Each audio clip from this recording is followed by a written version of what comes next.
Prva stvar, ki se je zgodila in bode v oči, je nekaj, česar Slovenija nikakor ne potrebuje. A že veste, o čem govorim?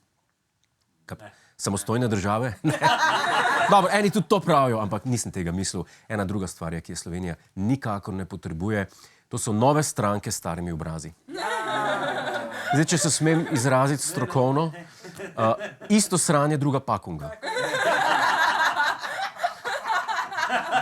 Nisem rekel drugo pakovanje, ker ti bi mogli podnapise dati. Sem rekel, pakunga ne rabimo dati. Jaz bi sprejel en zakon, da bi na politike, ki izstopijo z ene stranke, pa naredijo svojo, ali pa na politike, ki jih že dolgo cajta ni v politiki, dal iste napise, kot na škatle očikov. Kot je Karel Erjavec dejal v izjavi za medije, je sicer vse pripravljeno za njegovo vrnitev, od dokumentov do poslovnika, statuta stranke in njenega programa. Slednjega pa so po besedah Erjavca pripravili različni strokovnjaki, ki ne želijo izdati svojega imena v javnosti. Karl, napišem ti, kar češ, sam ne me omenjati povezavi s tvojim imenom. Ti sam reč, zastonj ti naredim. Sam ne me podpisovati poleg sebe. Jaz mislim, da se tega noben ne zasluži. Imam pa, mislim, da celo sliko ekipe, ki je Erjavcu program pisala. Dajmo pa si pogledati.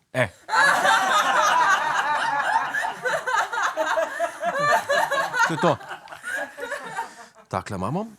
Erjavec se dobro zaveda, da volilno telo pada na nove obraze. Mlade, sveže, še neuveljavljene, perspektivne politike, ne pa stare politike v plenicah, pa s kamilcem, pa s prepečencem. Kdo to bo? Erjavec se je sicer iz politike umaknil po fiasku leta 2021, ko je želel na mesto predsednika vlade kot kandidat koalicije KUL zamenjati Janeza Janšo, a podpore v parlamentu ni dobil. Proti njemu so se obrnili poslanci iz njegove lastne stranke Desus. Saj morbit se noben ne spomne tega. Morbit, če se še malo zamaskiram, pa mi bo celo rata. Oziroma jaz bom tako rekel, vzamem nazaj. A veste kaj pri teh klovnih? Kaj Slovenija res potrebuje? Stranko, ki bi ustanovil Erjavec, Sajovic pa Žavbi. To bi bilo. A ne bi bilo? Three Stooges. Kako bi se to režal? Mi bi imeli posebne specialke ta teden samo z njimi. Mi imamo krasne zakone. Naša stranka izgovarja črke R, dobro. No, stranko pa je ustanovil tudi nekdanji poslanec SDS Anže Logar. V Mariboru so imeli v soboto ustanovni kongres, njegova stranka pa se imenuje Nosferati. Demokrati. Vas je pa veliko. Vas je pa veliko. Zdaj, prva stvar, ki meni tle sumljiva, je Logarjeva definicija, kaj je veliko. Kaj sem slišal 3 ljudi, ki so se zasmejali. Če bo tak rezultat na volitvah, ne vem, če bo to veliko. Že tudi, če bojo sam 3%, ne vem, če bo to veliko. Od novih obrazov pa k starim težavam. Regulacija cen elektrike je podaljšana za 4 mesece. Tak sklep je danes sprejela vlada. Preprečila je, da bi dvig omrežnin vplival na končni strošek, ki ga imajo ljudje pri oskrbi z elektriko. Marsikdo se sprašuje, zakaj je prav zdaj ta odločitev tako pomembna, da je zaradi nje premier Robert Golob menda celo odpovedal pot na podnebno konferenco v Azerbajdžan. Odpovedal pot v Azerbajdžan, to je pa drastična poteza. Ni značilna za našega premijera. Da potovanja odpoveduje, come on. Čeprav meni se zdi, ampak to je zgolj špekulacija, če bi bila podnebna konferenca na Maldivih. Jaz mislim, da ne bi kar tako odpovedal svojo udeležbo. Ma kje je letos konferenca? V Azerbajdžanu. Ma kaj ne grem v Azerbajdžan? Kaj ne delam tam? Kaj ne mošeje gledam? In kaj je povedal v kamero? Poleg tega seveda, da je ostal doma samo zato, da je porihtal stanje v elektriki. Če je kdo pričakoval, da bomo dovolili, da bi se računi za ljudi povečali za 30%, se moti. Danes je koalicija ponovno izpričala enotnost in to je, da smo tu, da delamo v korist ljudi. S tem namenom je vlada sprejela sklepe o podaljšanju regulacije cen električne energije za naslednje 4 mesece z namenom, da se prepreči, da bi dvig omrežnin vplival na končni strošek, ki ga imajo ljudje pri oskrbi z električno energijo. To je car. A ni? Za ljudi. Ja, za koga pa? Zvolili so ga, ja, menda res bo delo za njih. Ne? Najameš avtomehanika, ja kaj, zato da te naredi, ne?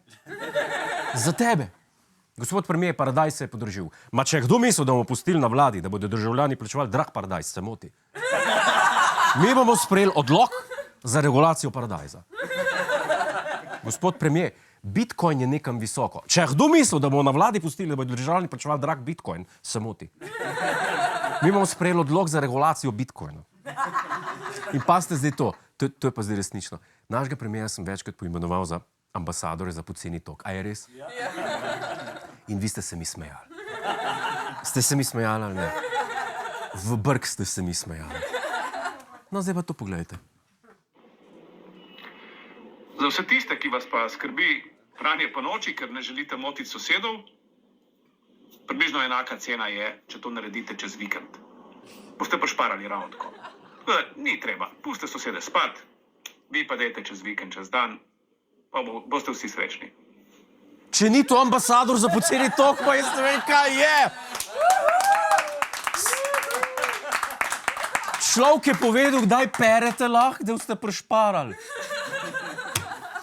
Vi sam vprašajte, karkoli vas zanima, kaj vas zanima, ne vem, koliko porabi kalorifer. Ma kalorifer ni noben problem. Vi si samo grejte svoje mrzle garjave noge brez problema. To je tako približno, kot če bi termofor pohrel, pa si noge ohrel. Vi samo pogumno, samo da vas ne vzjabo. Recimo, a imamo lahko luč v kuhinji vklopljeno, če je cela familija v dnevni sobi? Ma ni problema, tudi če vas je 30-40 prbajti, vi samo pustite žarico vklopljeno. V kuhinji, sploh če imate varčno, ni nobenega problema. Tako da boste pošparali tudi tako. Če vas je 100, če vas je 200, samo naj luč hore, samo naj tok teče. Vi mu samo pošljete vprašanje, se vam bo posvetil, bo story posnel. Medtem, ko pa se širom države ukvarjajo s pocenim tokom, prvak opozicije na dražbi izbira sredstva za poravnavo. Čist nič nisi še rekel. Zbira sredstva za poravnavo sodnih stroškov v vrednosti 30.000 evrov v zadevi Patria. Na prodaj je vojaška uniforma Teritorialne obrambe Republike Slovenije. Na dražbi je ponujena tudi zimska častniška bunda ministra za obrambo Janeza Janše leta 1992. Izklicna cena je 1500 evrov. Še to je rekel palke, malo nošene. Brez madeža 500 evrov. Z madežem 1000 evrov. Pa še en komplet pneumatik. Spremljate kaj dogajanje na področju dizajna, by the way? Jaguar je ta teden spremenil svojo grafično podobo.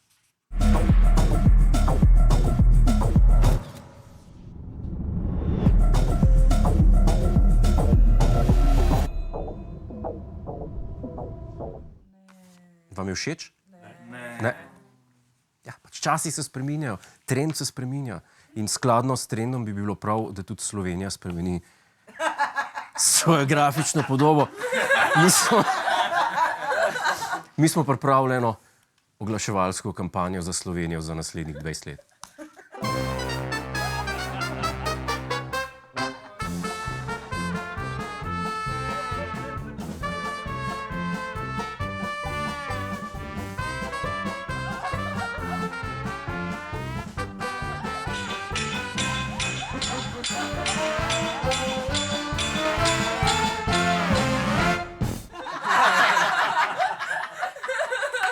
Ja, aplavz, ne? To si zasluži aplavz. Je zelo reprezentativno. Pred oglasi pa še novica iz tujine.